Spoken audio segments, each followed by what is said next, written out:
the No Panic Zone. I'm Steve Gruber. I am America's voice, a man on a mission to make this nation better. I'm proud to say I believe in America first every single time. Here are three big things you need to know right now. Number one, Michigan will join Georgia, TCU, and yes, Ohio State in the college football playoffs. Michigan will take on TCU first in the hopes of a shot at the national title. Number two, the Wuhan whistleblower says the COVID-19 virus was man-made and leaked from the lab in Wuhan. And he says he has the proof on much of it because he worked there. Number three, I've been telling people for years that the freedom of speech is under attack in this country, and it's been more and more for the last several decades. We have been the only honest players at the poker game, but now we know. People would regularly dismiss what I had to say on the matter. My liberal friends would just snicker and roll their eyes. But today I have the proof that everything I've thought and more has been going on, and much of it still is, and it's getting worse. When James Clapper, as the director of the National Intelligence, lied to Congress about the intentional government surveillance of pretty much every single one of us, you knew it was happening. And with each passing year, we find out just how deep the surveillance of all of us goes. And at this point, it's pretty much undeniable that is the way it seems to go. When something starts to leak out, the people act shocked and say, I just cannot believe this is happening. Well, you had better believe it. It's happening and has been for a very long time. The truth is, the deck has been stacked against the Republicans and conservatives and regular Americans for decades.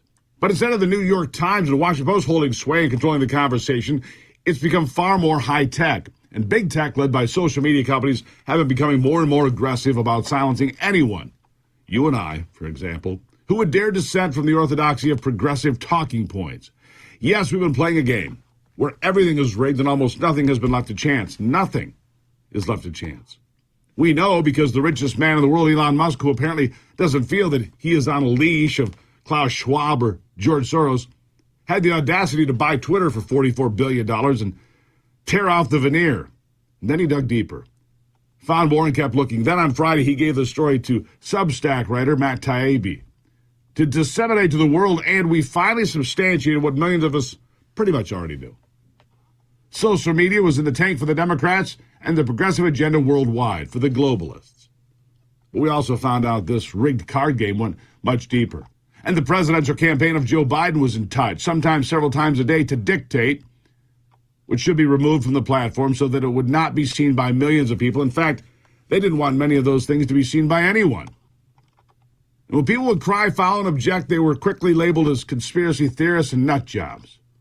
But today we know, because we have the emails and the correspondence and the evidence, that the conspiracy to impact the 2020 election was not just the Democrats and Joe Biden working with Twitter and Facebook and others to control what you were allowed to see, hear, and read.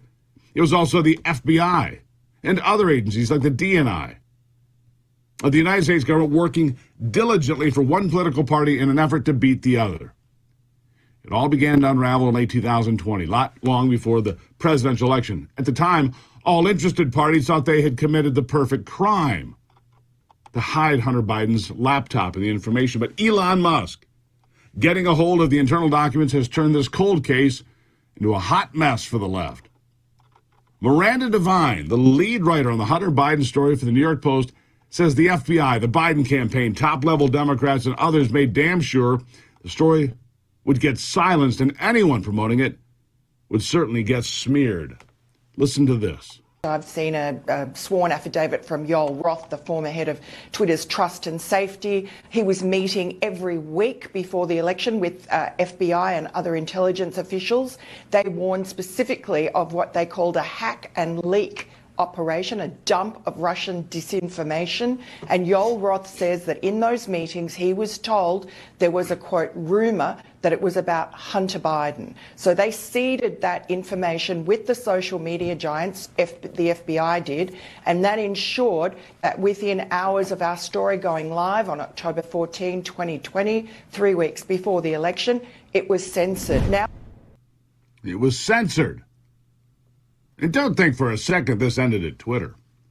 Even though Elon Musk's dump on Friday was magnificent, it didn't end at Twitter. In fact, that was just the beginning. And I can tell you as we go forward, and with the Republicans coming into the House with the majority, we're going to learn a lot more about just how much control the intelligence agencies in coordination with Democrats and their social media pals, had and still have in twisting the narrative, burying stories they didn't and don't like while amplifying ones they do, even ones that were patently false, like the attacks on President Trump using the discredited Steele dossier and the false Russian interference line.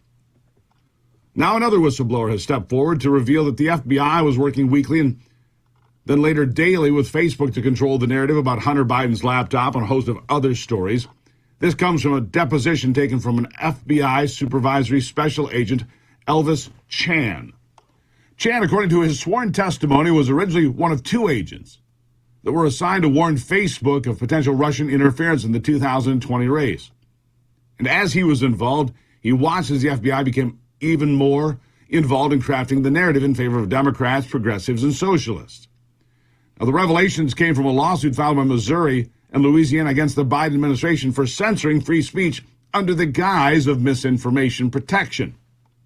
The Missouri Attorney General, Eric Schmidt, who now is a senator-elect, says it's clear it went from contacting Facebook every few weeks to working to censor freedom of speech. Working to censor the freedom of speech. That's the takeaway. Elon Musk, meanwhile, says he is ready to continue revealing the dirty nature of what has been happening behind the curtain at Twitter. And that has a host of people on all sides paying attention. Some are cheering while others are scared the jig is up.